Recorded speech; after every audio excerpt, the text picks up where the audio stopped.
Perkenalkan, nama saya Naila Nurliza dengan NIM 2082414. Di sini saya akan menyampaikan materi hasil resume makalah dari materi 1 sampai 6. Nah, langsung saja pada materi yang pertama, yaitu mengenai pengantar metodologi studi Islam. Nah, dalam materi pengantar metodologi studi Islam itu yang pertama ada metode, metodologi, paradigma, dan pendekatan. Nah, metode yaitu cara sistematis mencapai tujuan ilmiah, langkah-langkah praktis untuk menemukan kebenaran. Nah, yang kedua ada metodologi. Ilmu tentang metode mencakup prinsip dan prosedur ilmiah untuk meneliti Islam secara sistematis. Lalu yang ketiga ada paradigma, yaitu kerangka berpikir yang digunakan komunitas ilmiah untuk memahami fenomena keislaman. Nah, pendekatan yaitu cara memperlakukan objek kajian dalam studi Islam yang meliputi pendekatan normatif, historis, rasional, dan sosial. Lalu yang kedua ada urgensi mempelajari metodologi studi Islam. Nah, diperlukan untuk menghadapi dinamika zaman dan tantangan global, yaitu menumbuhkan pemikiran rasional dan kritis terhadap ajaran Islam. Lalu ada meningkatkan keimanan, ketakwaan, dan kepribadian Islami. Lalu ada memperkaya wawasan serta membentuk pola pikir ilmiah dan toleran. Lalu yang ketiga ada aspek-aspek sasaran studi Islam, yaitu yang pertama ada aspek keagamaan, fokus pada Al-Quran dan hadis sebagai sumber utama, membimbing perilaku religius umat. Lalu ada aspek keilmuan, yaitu kajian empiris dan rasional terhadap ajaran dan praktik Islam dengan pendekatan ilmiah multidisipliner. Lalu ada pertumbuhan studi Islam dulu dan sekarang.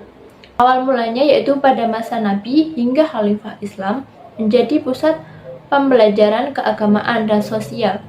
Pada perkembangan disiplin ilmu, munculnya ilmu kalam, usul fikih, tafsir, dan hadis sebagai bagian metodologis dari studi Islam. Lalu ada modernisasi, yaitu studi Islam berkembang dengan pendekatan ilmiah dan integratif antara wahyu dan rasio. Lalu ada makalah yang kedua, yaitu sejarah pertumbuhan dan perkembangan studi Islam di dunia. Pada materi ini yaitu yang pembahasan pertama yaitu ruang lingkup dan pendekatan studi Islam, yaitu Islam dipelajari secara historis, teologis, dan sosiologis. Nah, pendekatan historis itu yaitu menelusuri perkembangan Islam secara kronologis.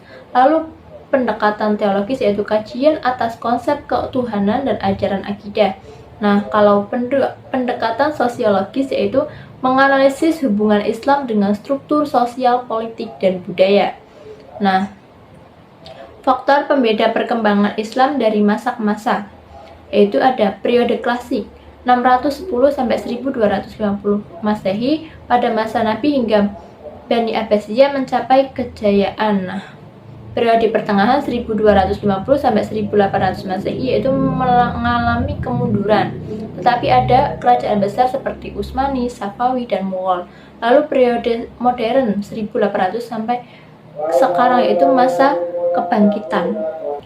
Lalu pembahasan yang ketiga yaitu dinamika studi Islam di berbagai pusat peradaban. Nah, awalnya berpusat di masjid pada masa Nabi Muhammad SAW, kemudian berkembang ke lembaga seperti Bait al-Hikmah yaitu Baghdad, lalu ada Universitas Al-Azhar Mesir dan Cordova Spanyol. Kini studi Islam tersebar secara global dengan berbagai metode dan pendekatan akademis. Selanjutnya, makalah yang ketiga yaitu mengenai agama dalam kehidupan Islam.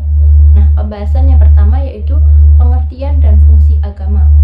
Agama adalah sistem kepercayaan dan pedoman hidup yang mengatur hubungan manusia dengan Tuhan dan sesama. Nah, fungsinya antara lain yaitu menanamkan nilai dan akhlak. Lalu yang kedua ada memberi ketenangan batin dan harapan hidup. Lalu yang ketiga adalah mengatur perilaku dan menjaga keteraturan masyarakat. Nah, yang keempat ada fungsi menumbuhkan makna dan keseimbangan hidup. Lalu yang kelima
makalah yang keempat yaitu pengertian dan pembahasan karakteristik dimensi ajaran Islam.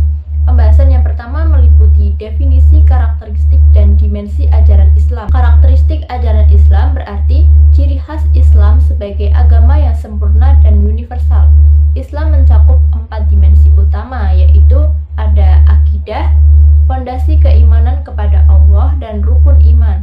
Lalu yang kedua ada ibadah, wujud ketaatan kepada Allah, ibadah mahdah atau ghairu mahdah. Nah, yang ketiga ada akhlak, etika dan moral untuk membentuk kepribadian yang mulia. Selanjutnya yang keempat ada muamalah, aturan hubungan sosial, ekonomi, dan politik yang adil. Lalu pembahasan yang kedua ada penerapan karakteristik dan dimensi ajaran Islam dalam kehidupan sehari-hari. Nah, Islam diterapkan di berbagai bidang kehidupan, antara lain yaitu 1. Agama. Nah, Islam mengakui pluralitas dan menjunjung toleransi. Yang kedua ada ibadah, yaitu semua aktivitas bernilai ibadah bila diniatkan karena Allah. Yang ketiga ada akidah, yaitu keyakinan pada Allah harus tampak dalam perbuatan sehari-hari. Nah, yang keempat ada ilmu dan kebudayaan, yaitu Islam terbuka dan selektif terhadap pengetahuan. Nah, lalu yang kelima ada pendidikan, mendorong pembelajaran sepanjang hayat dan metode variatif. Lalu yang keenam ada sosial, menegakkan keadilan, tolong-menolong, dan solidaritas. Lalu yang ketujuh ada ekonomi, yaitu menolak riba, menegakkan keseimbangan dunia akhirat. Yang kedelapan ada kesehatan, yaitu menjaga kebersihan lahir batin sebagai bagian dari iman. Lalu yang kesembilan politik, menekankan keadilan, kemakmuran, dan tanggung jawab pemimpin. Lalu yang ke-10 ada pekerjaan, yaitu dipandang sebagai ibadah bila dilakukan dengan ikhlas. Yang ke-11 ada disiplin ilmu, yaitu bersifat normatif, filosofis, dan menyeimbangkan dunia akhirat. Lalu ada pembahasan yang ketiga, yaitu faktor-faktor yang mempengaruhi pemahaman terhadap ajaran Islam, yaitu yang pertama ada pengaruh sosial, yaitu lingkungan, keluarga, dan tradisi yang membentuk cara berpikir keagamaan. Nah, yang kedua ada pengalaman pribadi, pengalaman spiritual memperdalam keimanan. Nah, yang ketiga ada kebutuhan manusia, rasa aman, cinta, harga diri, dan makna hidup mendorong pemahaman agama. Lalu yang keempat ada proses berpikir, refleksi dan nalar kritis menghasilkan pemahaman yang tidak dogmatis. Selanjutnya yaitu makalah kelompok 5, yaitu penelitian agama dan penelitian keagamaan. Nah, pembahasan yang pertama ada penelitian keagama. Nah, penelitian agama adalah kegiatan ilmiah sistematis dan objektif untuk mempelajari agama, menggabungkan pendekatan rasional, kerangka logis, dan empiris pengujian fakta. Nah, fokus bukan pada kebenaran teologis, tetapi pada pemahaman, penghayatan, dan praktik agama dan realitas sosial budaya. Selanjutnya, pembahasan yang kedua ada perbedaan penelitian agama dan keagamaan. Penelitian agama yaitu objeknya adalah materi, substansi agama seperti ritus, mitos, doktrin. Nah, contoh studi tentang fikih, akidah, tasawuf, metodenya khusus. Contohnya ilmu usul fikih. Nah, penelitian keagamaan yaitu objeknya adalah agama sebagai gejala sosial, perilaku, praktik, sistem. Contohnya, studi tentang perilaku umat, tradisi keagamaan. Metodenya meminjam dari ilmu sosial, sosiologi, antropologi. Nah, pembahasan yang ketiga ada model penelitian agama. Berdasarkan tujuan yaitu ada eksploratif, deskriptif, historis, korelasional, dan eksperimen. Nah, metode pendukungnya ada analisis sejarah, analisis lintas budaya, observasi partisipatif, riset survei, dan analisis isi. Kemudian ada makalah dari kelompok 6. Nah, mengenai pemikiran Islam universal, eksklusif, dan inklusif. Pembahasan yang pertama ada konsep universalisme Islam. Nah, Islam bersifat universal rahmatan lil alamin, yaitu relevan untuk semua manusia, zaman, dan aspek kehidupan seperti sosial, politik, budaya, iptek. Lalu, pembahasan yang kedua yaitu tantangan penerapan prinsip Islam di era modern, yaitu yang pertama digitalisasi dan kesenjangan teknologi, yang kedua ada kurikulum pendidikan yang kurang relevan, yang ketiga ada kualitas SDM guru yang terbatas, serta kelola lembaga pendidikan yang belum optimal. Lalu yang kelima ada konflik nilai antara ajaran agama dan gaya hidup modern. Lalu pembahasan ketiga ada perbedaan Islam eksklusif dan inklusif. Islam eksklusif yaitu memandang Islam sebagai satu-satunya kebenaran, cenderung tertutup, berpotensi memicu konflik dan intoleransi. Kemudian Islam inklusif yaitu terbuka, menghargai perbedaan, mendorong dialog dan hidup harmonis dalam keberagaman. Contohnya, Piagam Madinah. Nah, penerapan inklusif di bidang pendidikan membentuk karakter toleran dan menghargai pluralitas.